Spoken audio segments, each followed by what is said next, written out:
Yo, what's up mga lods? Ngayon, ano tayo? Unbox natin tong order natin sa sa Shopee. Ayan, galing pang Indonesia. Ang bili ko nito is 518. Murang-mura na.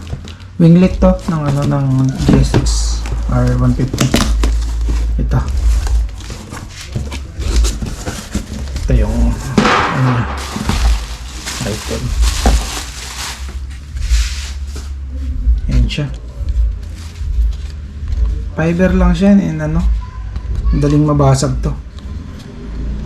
Yun, ayan pangit yung ilalim niya.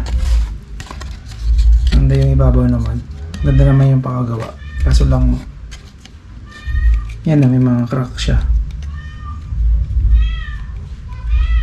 Dito pwedeng pintura lang basta.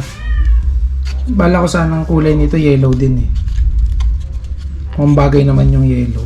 Kaso lang nakita ko tong crack na to. Sabi ko parang hindi siya ganun katibay.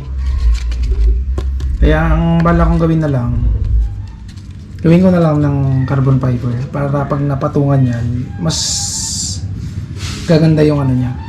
Mas titibay siya. Ayan. Dapat pala kung ika-carbon fiber ko na to, yung black na lang yung in-order mo. Kaso lang white sana para base coat na kaagad.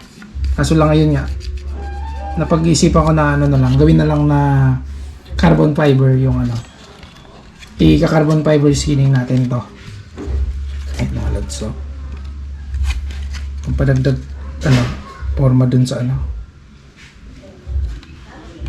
sa GSX R natin kasi wala nang tayong may upgrade dun puro travel na lang tayo ngayon naman tayo DIY ulit, carbon fiber skinning natin to. Yan mga lads, sige simulan na natin.